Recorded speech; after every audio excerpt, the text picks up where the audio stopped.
Hello, आदाब, नमस्कार, सत श्री अकाल। केम छो? आशा करता हूँ कि आप अच्छे होंगे और आपके फैमिली वाले बेहतर होंगे। यही दुआएं हर वक्त रहती है कि क्राइम की कहानी के जो मेंबर हैं वो मेरे फैमिली मेंबर की तरह हैं। आज एक ऐसी कहानी लेकर के आपके सामने आया हूँ कि जिसमें मोटिवेशन भी है, क्राइम भी है और एक इंसान के लगन की कहानी भी है। कहानी शुरू होती है तिहाड़ जेल से। तिहाड़ जेल में एक लड़का बंद होता है और उनको सजा मिलती है 10 साल की और एक और सजा मिलती है उम्र कैद की।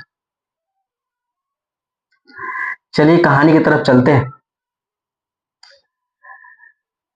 दिल्ली की कहानी है ये।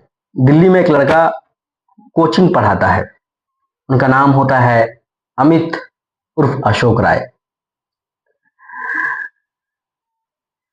अमित पढ़ा रहा होता है कोचिंग। इसी बीच उनकी मुलाकात एक अनीता नाम की लड़की से होती है। अनीता भी यूपीएससी की तैयारी कर रही होती है और कुछ कारणवश उनका मेंस में केमिस्ट्री जो एक सब्जेक्ट होता है वो वो पढ़ नहीं पाती है आर्थिक स्थिति के कारण। फिर उनकी मुलाकात अशोक राय से होती है क्योंकि वो उसी कोचिंग में, जिस कोचिंग में वो अनीता पढ़ती है, उसी कोचिंग में ये अशोक राय पढ़ा रहे होते हैं। फिर ये अपनी जो परेशानी है वो उनको बताती है। अशोक राय तैयार हो जाते हैं कि ठीक है, मैं तुम्हें होम ट्यूशन दूंगा और तुम मेरे फ्लैट पे आ जाया करना। इसी बीच अनीता पढ़ने के लिए जा रही होती है और पढ़ाई करते करते इन दोनों में दोस्ती टाइप की हो जाती है और ये दोनों दोस्त बन जाते हैं। उसके बाद फिर ये जो अनीता का कहना है कि ये जो दोस्ती है ये इश्क और मोहब्बत में बदल जाती है।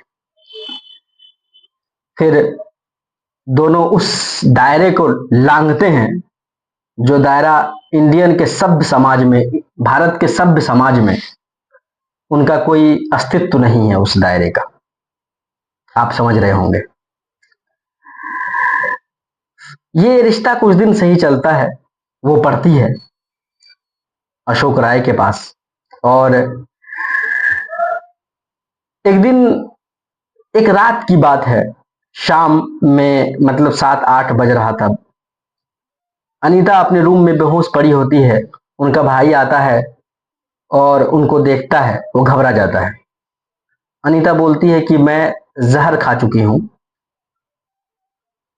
और उनका भाई दौड़ते हुए उनको अस्पताल लेकर के जाता है, लेकिन डॉक्टर उनको ब्राउड डेथ डिक्लेयर कर देते हैं। इससे पहले अनीता एक चिट्ठी लिख करके एक लेटर छोड़ के जाती है और उसमें लिखती है कि मेरे मौत का कारण अशोक राय है। अशोक राय ने मुझे धोखा दिया, मेरे साथ फिजिकल रिलेशनशिप की और उन्होंने कहा एक दिन कि तुमको मेरे दोस्त के साथ भी वही कृत्य करना पड़ेगा जो मेरे साथ तुम करती हो, क्योंकि मुझे उस दोस्त से कुछ काम निकलवाना है। फिर जब मैं शादी करने के बारे में बोली तो वो शादी से मुकर गए। ये सदमा मैं बर्दाश्त नहीं कर पा रही हूँ, इसीलिए मुझे इस रास्ते पे आना पड़ा और मैं अपने आप को खत्म कर रही हूँ और इस मेरे मौत का कारण अशोक राय है। इसी एविडेंस पे पुलिस उनको, अशोक राय को गिरफ्तार करती है और फिर उनको जेल में डाल देती है। फिर ये केस चलता है। निचली अदालत सारे एविडेंस को देखते हुए दुष्कर्म का उस पर चार्जशीट लगाती है और दुष्कर्म के सजा में उनको 10 साल उसके बाद उन्होंने जो हैरेस किया है, उनके वजह से किसी की मौत हुई है, उनके लिए उम्र कैद की सजा सुनाती है। ये केस फिर हाई कोर्ट में चैलेंज किया जाता है, लेकिन इसी बीच अशोक राय 4 साल तक हो चुका होता है उनका जेल में। अशोक राय को कुछ समझ में नहीं आता। वो गिड़गिड़ाता है जज के सामने कि मैं कुछ नहीं किया हूं, मेरी कोई गलती नहीं है, मैंने दुष्कर्म नहीं किया है उनके साथ, मैंने बलात्कार नहीं किया है उनके साथ, जो भी हुआ है हम दोनों के रजामंदी से हुआ है। लेकिन कोर्ट तो एविडेंस को मानती है, एविडेंस उनके खिलाफ था, क्योंकि वो लड़की अपने नोट्स में लिख करके गई थी। कुछ नहीं होता। फिर अशोक राय जो है वो हाई कोर्ट में चैलेंज करता है, लेकिन हाई कोर्ट में तो आप तो समझते ही हैं कि यहाँ पे कितनी केस जो है, कितना केस वो पेंडिंग है, लाखों लाख केस पेंडिंग है, उनके बारे में कोई सुनवाई नहीं होती। कितने लोग तो समझिए कि वो कस्टडी में इसलिए होते हैं कि उनका केस का सुनवाई ही नहीं होता, लेट हो जाता है, और 4-4 साल 5-5 साल उनको जेल में सड़ना पड़ता है।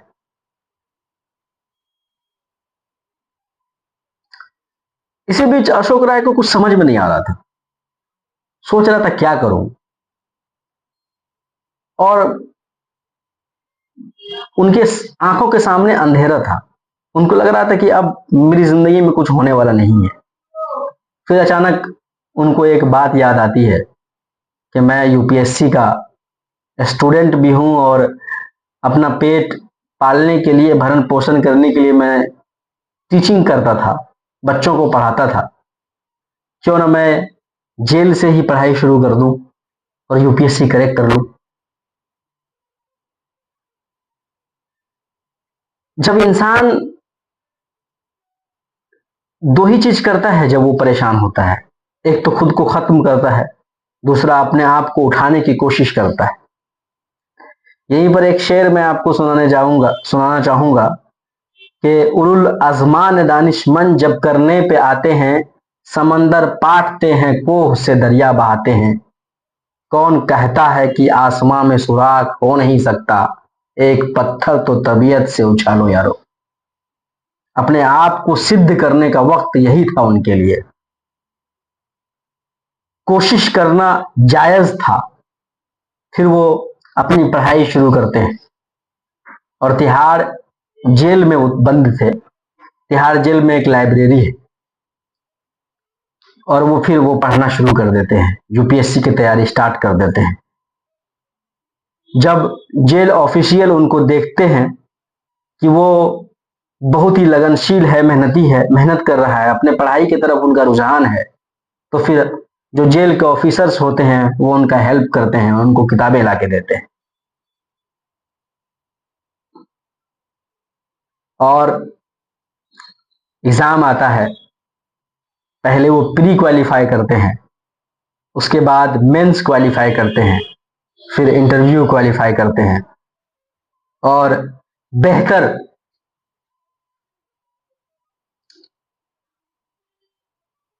तरीके से आईएएस बन जाते हैं। बहुत ही बेहतर नंबर आता है, और रैंक बहुत ही अच्छा आता है, और आईएएस बन जाते हैं। भारत का सबसे पहला मिसाल, और सबसे, अगर यूं कहिए आप कि इतिहास रचते हैं, वो जेल से रह करके यूपीएससी करते हैं, जो भारत का सबसे टफेस्ट एग्जाम, सबसे बड़ा जॉब है। लोगों का ड्रीम है, हजारों युवाओं का, लाखों युवाओं का सपना है कि वो आईएएस बन जाए। उनको अपने आप को सिद्ध करना था, और वो आईएएस बन जाते हैं। लेकिन जद्दोजहद और कश्मकश यही खत्म नहीं होती, क्योंकि एक लड़का जो आईएएस बनता है और वो जेल में, और उस पे उम्र कैद की सजा है, दुष्कर्म का आरोप है। फिर ये बात हाई कोर्ट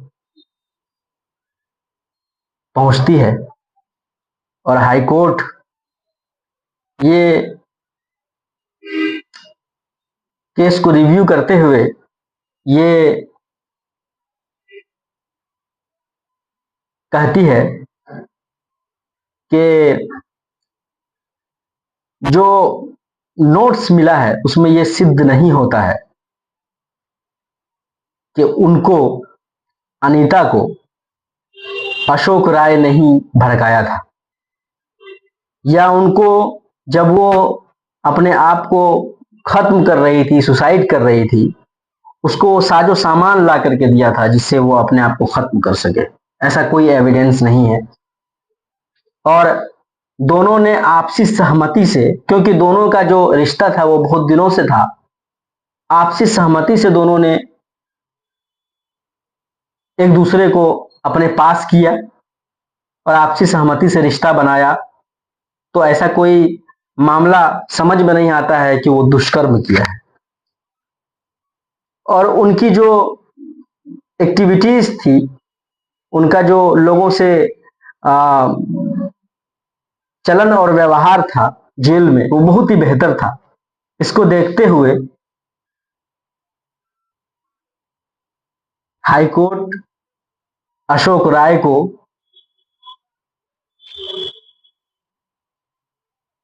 इस दोष से मुक्त करती है और उनको आजाद करती है। लेकिन अड़चन यहीं पर खत्म नहीं हुआ। राष्ट्रीय महिला आयोग सुप्रीम कोर्ट में चैलेंज कर देती है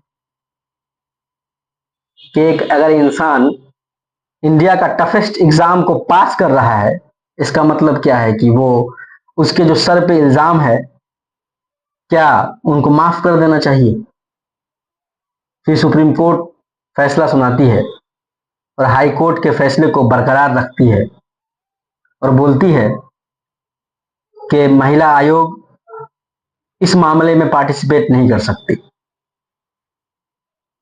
और फिर अशोक राय को बाइज्जत बरी करती है सुप्रीम कोर्ट और फिर वो अपने ट्रेनिंग के लिए मसूरी जाते हैं।